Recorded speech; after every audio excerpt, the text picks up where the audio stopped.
Hello and welcome to the Arsenal Way. Back again with you guys for another episode of our Arsenal Agenda series, joining you Monday to Friday to discuss all things Arsenal and specifically during this process right now, the transfer window in quite a lot of detail. I'm joined by Bailey. How you doing, mate? You good? You well? Yeah, I'm good as always, TC. How are you, mate? Yeah, not bad. Well rested. When I was looking at the road, I was like, oh, I got Sunday off. And then I looked again. I was like, I've got Monday off as well. It's double days. Absolutely loving life. Chris, you returned from your holiday. How was it? Was it good?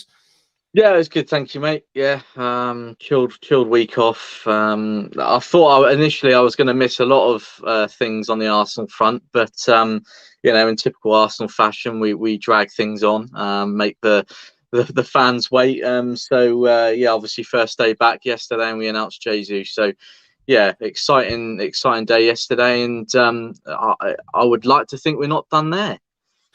I mean, if we are done there, it's going to be words because, there's a lot more that we need to do, specifically in the versatile defensive position, which is where we start today's discussion around Lisandro Martinez.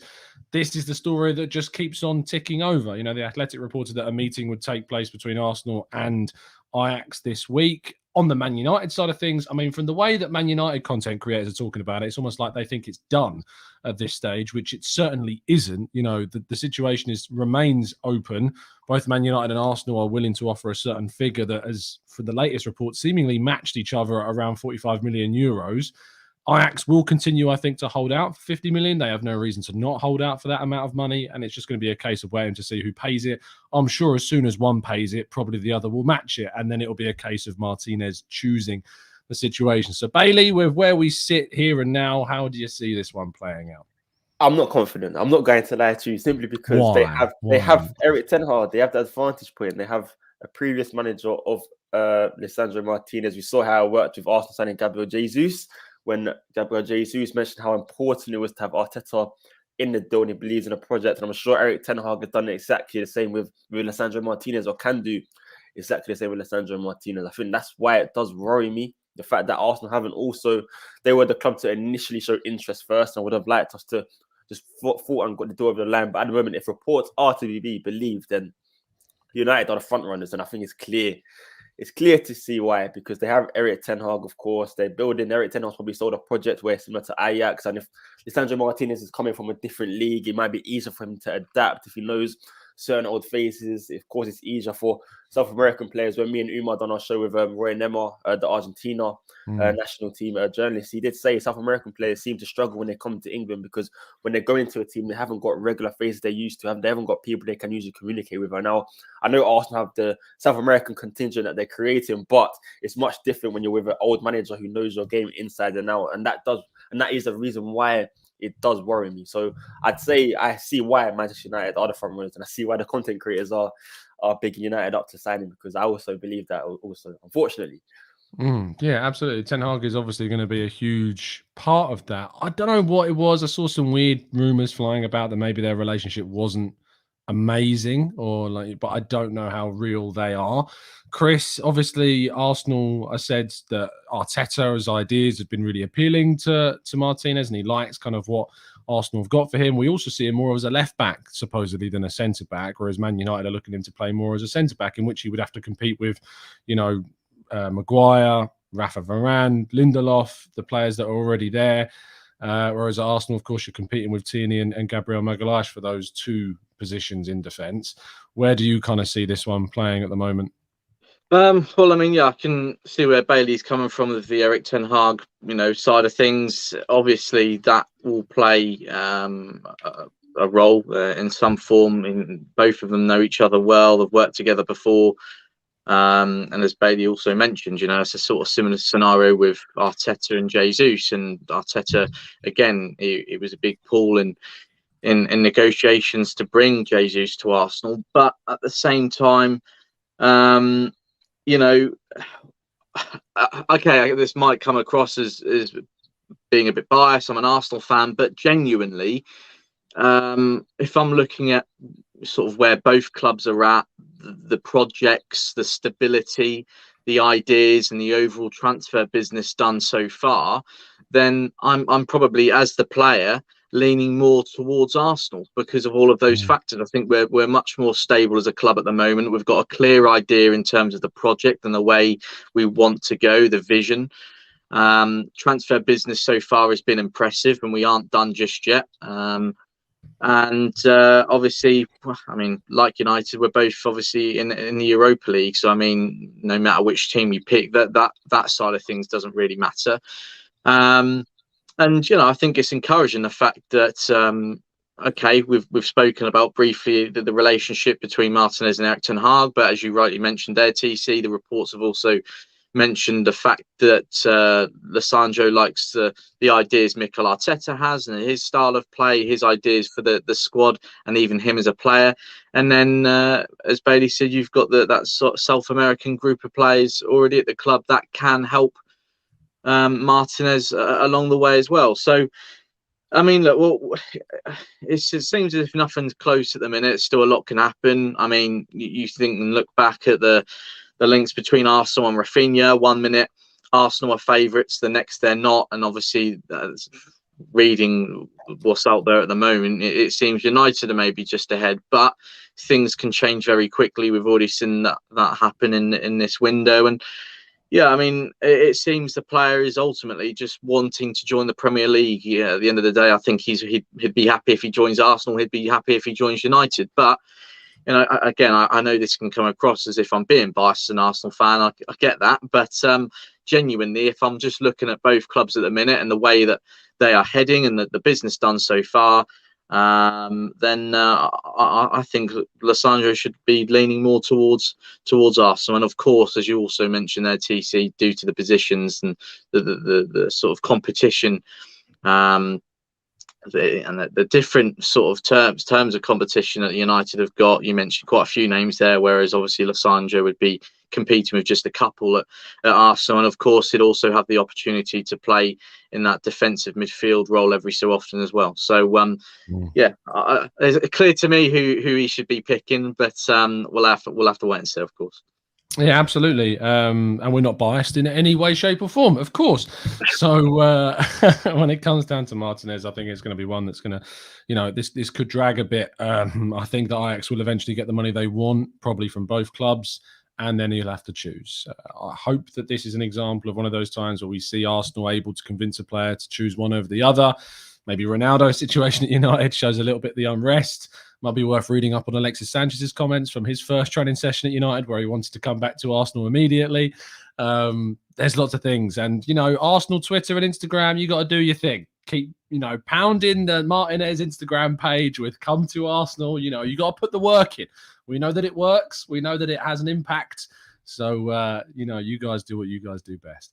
The Chelsea situation, though, is quite an interesting one because, I just mentioned there the Ronaldo situation. Of course, Chelsea is said to have an interest in him. And Chelsea, of course, came in for Arsenal's target in Raphinha and agreed a deal with Leeds. But we all know he's wanted to go to Barcelona. That side of things is interesting to me because Arsenal don't bid for players unless there was kind of a willingness from the players' side to possibly come. So maybe Chelsea just never were in his thoughts as much as what Arsenal and obviously Barcelona were.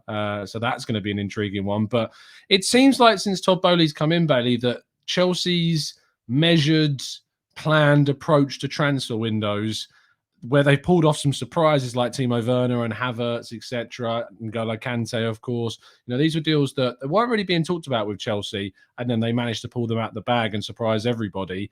It's not seemingly like that's the case at Chelsea right now. Is this a bit of a door opening for Arsenal, do you think, in the market? Yeah, Chelsea are worrying. All they're doing is hijacking other teams' deals. You see, the other day they're also in for a Carlisson out of nowhere, trying to hijack a deal last minute. And Jesus, did you hear about the Jesus? Yeah. What is going on? I think the Ronaldo deal is a terrible, terrible move for Chelsea. I don't think he's a Tuchel player whatsoever. I think Tuchel sold Lukaku because he wasn't offering the work rate and he wasn't giving a team enough outside of goals, which he wasn't even scoring, to be fair.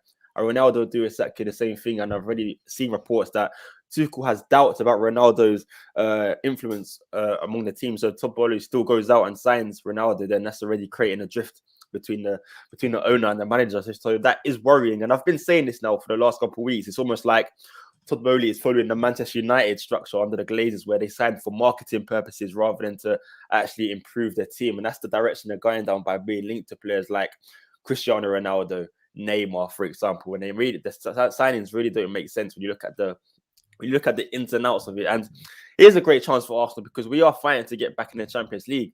And at this moment of time, Chelsea's squad, it's not great. It's not great. They've sold Lukaku. They haven't replaced him. Let's not forget they sold Rudiger, or they let Rudiger go. They've let Christensen go without replacing them. Also, Kante is getting older. He's injury prone. Jorginho's looking like he might be on his way out. So Chelsea have got a big transfer window ahead. And if they don't improve their team, they are going to be dragged into this top 4 race for sure. So as it stands at the moment, Arsenal have a great opportunity to really take advantage of this transfer window, get your targets in, and beat Chelsea to a top 4 place. Because at the moment, Todd Bowley's transfer structure is not looking the greatest. I think they need Michael Edwards to come in ASAP and maybe sort it out, because Todd Bowley doesn't know what he's doing at this moment of time. Well, our good friend Umar says Todd Bowley is an awful sporting director. He's going for targets that he has no chance of signing, like Delict, Rafinha, and Kunda. I wouldn't necessarily throw Kunda in there. I think that that Chelsea have been after him for a while, but certainly Rafinha and Delict are players that want to move elsewhere. Delict seemingly prefers a move to Bayern over Chelsea, and we know that Rafinha has a clear preference towards Barcelona. Very interesting indeed. Chris, where do you kind of see this affecting Arsenal? Because we've already seen, Arsenal went for Rafinha. This kind of brutish approach from Chelsea into the market has affected that potential move. But is there a door opening for Arsenal that they could start planning more in a bit more of a savvy fashion, a bit smarter with their deals? And if Chelsea, say, have a struggling season, it could, allow Arsenal to maybe overtake Chelsea in that manner. Yeah, absolutely. I mean, obviously, it's still very early days, but, looking in from the outside and looking at all of the reports doing the rounds, it just doesn't seem as if Chelsea have a clear plan this summer. And they are sort of just going for sort of any established name out there. And not really taking into account sort of their own project and their own sort of the way the players will fit in there. And Cristiano Ronaldo is a good example, as Bailey explained. I mean, it's an interesting situation to keep an eye on. Obviously, there's still there needs still 2 months left of the window or thereabouts. So, like I say, early days, a lot can still happen. And obviously, they're looking to sign players, and a lot of the players they have been linked with, of course, they're decent players, but obviously how likely they are to join Chelsea is another matter. And the other thing to take into account is that sort of any negotiations that seem to have been taking place so far appear to have been going very slowly. I mean, obviously it would be nice, obviously as an Arsenal fan, being obviously Chelsea are being one of our main London rivals in the league, it would be nice to see them sort of have a bit of a downfall over the next few months. And again, I mean, this is one of the risks that comes with a takeover like this. Obviously there would have been a clear plan in place for Tuchel this coming summer. And I'm sure those plans would have been implemented, from some of the members that have now left. Some maybe deals were already being worked on behind the scenes. That's part of the norm in football nowadays, as you sort of prepare for the market, and it's coming up relatively soon. But now, all of those plans have just been thrown up in the air, and you've got a new owner there that's trying to sign the players themselves, trying to negotiate these deals. I mean, it just can't be sort of a healthy situation, can it? I mean, look, like I say, how things will end up for Chelsea this summer remains to be seen. There's still a long way to go.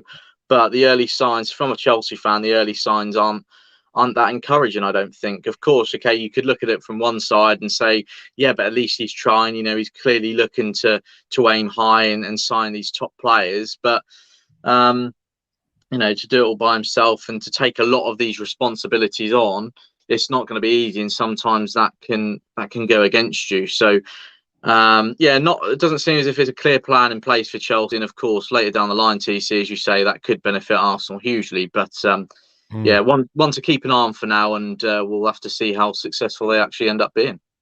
Yeah, absolutely. We hope that it falls apart catastrophically. That's what we hope for. But we'll have to wait and see indeed what does end up happening. The final topic before we go into the chat box and take a couple of questions is, of course, the players are travelling on the away for the German tour, the training camp in which they will face Nuremberg on Friday. We'll, of course, had lots of reaction to that game and coverage over on football.london throughout the fixture as well. So you can keep up to date with what's going on.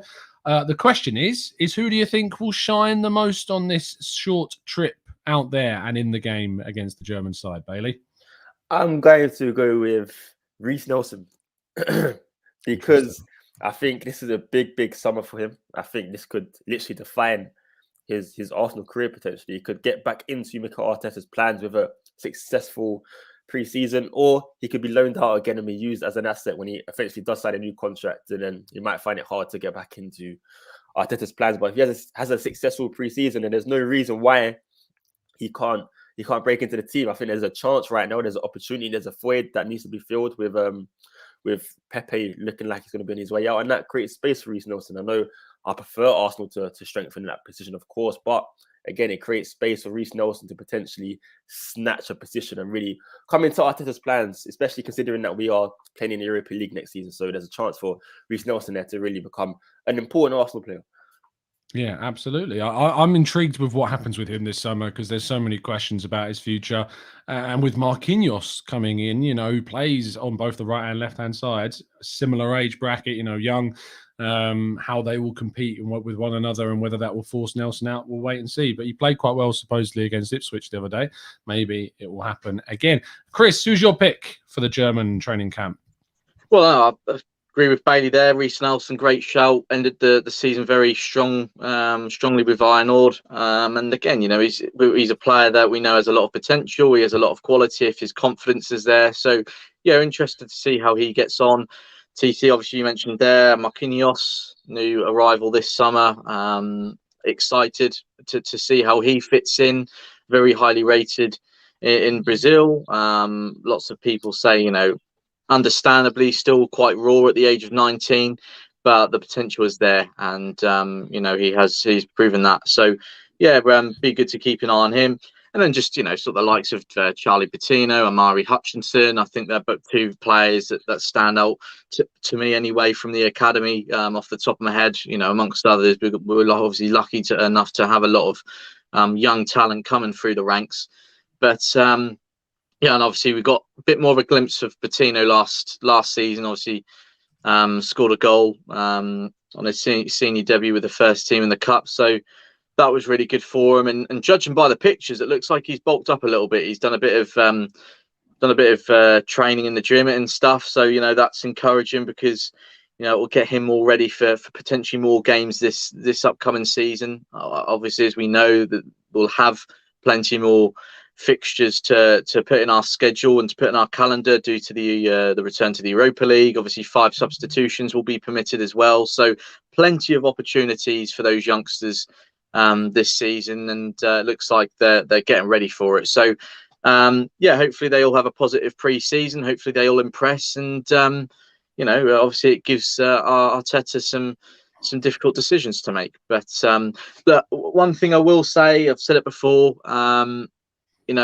as much as I love to see the youngsters getting their chances, and deservedly so after impressing in the academy, it's still really important that we find the balance in the remainder of the window for, with new signings, because there were far too many times, unfortunately, last season where, the youngsters were making up most of the bench. And, we need to control that better because, like I say, although it's great to see them getting their opportunities, if we want to push forward as a club, if we want to compete with the best around, and we want to be winning games, want to be winning silverware and actually return to where this club deserves to be, unfortunately, we're not really in a position to give the youngsters a chance every single week. There's got to be established talent there. There's got to be experience there. So I still think there's plenty of work to do in the window for us in terms of it, sort of establishing that balance and finding that balance between the youth and experience. But like I say, the return to Europe and the fact that there will be more substitutions allowed next season, I suppose that's a benefit to them, possibly. Yeah, absolutely. And I think that there is a lot more. I think Lukonga could have a really interesting summer. It's a big season for him ahead. We know that obviously he's the backup to Partey and Xhaka right now and he's their understudy, but he will only become ready by playing games. And I think, there's potential. We saw, good movement, good progression in that game against Ipswich that got him his goal, right place, right time. He's clearly got something about his game that he can bring maybe going forwards that we haven't really seen as much at Arsenal so far. That's an interesting one. Roy says, please talk about Flores, Salah, I think, rather than Sarah, and Hutchinson. Hope they don't become like a new Gnabry. These are all guys. Salah, I think, has got the chance of going on loan this summer. Hutchinson as well has been mentioned. Flores, though, I think will get more opportunities in the under-23s, the next kind of step in his career. He may go on loan if there's enough interest and the club see that as his next step. He has played with the Mexican national side, although that was during a period where they weren't, they didn't have a lot of their senior players typically available. So he will think that maybe there's a chance for him to go to the Qatar World Cup, but I think that's probably still a little tricky for him at the moment. Let's wait and see. Let's go to a couple of questions before we wrap things up. Marcus Bailey says, does all this gym work worry you? So the kind of pressing and carrying extra muscle, we see the players are bulking up a lot more. I don't think it affects pressing all that much. In fact, it might even improve with stamina and strength in those areas, but they seem to be bulking up a bit, don't they? Yeah, no, some players require it. I think players like Patino, he needs it. I think if he wants to compete in a men's game and deal with the physical problems and physical questions, he needs to go to the gym and gain extra muscle. Because I just go back to the game against Nottingham Forest in the FA Cup third round where he got absolutely bullied. So that can't happen again. But you are right, Marcus, because there are some players, I think, especially you've got to be careful with players who use pace and agility as their main strength. Sometimes I'm trying to think of an example. I know there's been examples. I think of Ronaldinho. I think of players who have gone to the gym, maybe have gotten too heavy. I think of Dele Alli as well. They've gotten too heavy and suddenly they've lost their agility and their ability to move around the pitch, and it's kind of killed their game a little bit. So it is what it is. You have to be careful, but players like Patino and our youngsters, they do need to get in the gym and because they need to compete physically. So it's not a bad thing at all. No, I don't think it's a bad thing. I mean, you look at Bayern Munich, they went through a whole process of bulking up their players. Alphonso Davies, Coutinho, Goretzka, these guys all bulked up whilst they were there, and it benefited their game quite a lot. Let's go to Satonya, who says, Chris from Facebook, what are your thoughts on Reece Nelson being Saka's backup, considering Rafinha is not coming? I mean, it's one that you can't sort of rule out at this stage. It will hugely depend on our remaining business, and if we're able to, whether it's Rafinha or someone else, it seems as if Arteta is quite keen on bringing in another wide forward. The thing for me here, TC, although like I say, I'm a fan of Nelson. I think he's got a lot of potential still, and especially when he finds that confidence, he can be really, really good. But if Saka's not playing, can he suddenly come in and score the goals, provide the assists like Saka? I'm not so sure. I think that, what we need is someone that can come into the team and pick up from where Saka leaves off, basically, scoring the goals, providing the assists, just being a real handful for the opposition defence. So, I mean, look, we'll have to wait and see. I think, obviously, like I say, with the amount of games that we'll be playing, Reece Nelson would be a decent option to have somewhere along the front line. But whether or not he's that man to obviously come in and replace Saka when he's not in the team, I'm not sure. I think we need to be aiming high. No disrespect to Reece, but we need to be aiming highly like we have with Rafinha and get another top quality option through the door. Yeah, absolutely. Thank you so much, guys, for tuning in. As always, we do these shows Monday to Friday at 10 a.m. UK time. There'll be more content for you, of course, on the channel as well. Thank you for continuing to support the channel. We've been hitting some mad numbers recently, and that's a lot of thanks to you guys that continue to subscribe and watch. We're very close to now hitting 19,000 subs. It could be we do the unthinkable and get the channel to 20,000 subscribers before the new season starts. 20,000 subs in a year would be pretty crazy of an achievement to do, and we might just do it. So thank you so much for the continued support. As always, we'll be back tomorrow morning at 10 a.m. But thank you for tuning in, Bailey. Thank you so much, as always. Thank you, TC. Thank you, CD, and everyone in the comment section as well. Indeed. Chris, thank you, my friend. Thank you as always, boys. Pleasure. And thank you to everyone tuning in this morning too, of course. And I hope everyone has a great day. Absolutely. We'll see you again very, very soon. And as always, keep following us down the Arsenal way. Playing for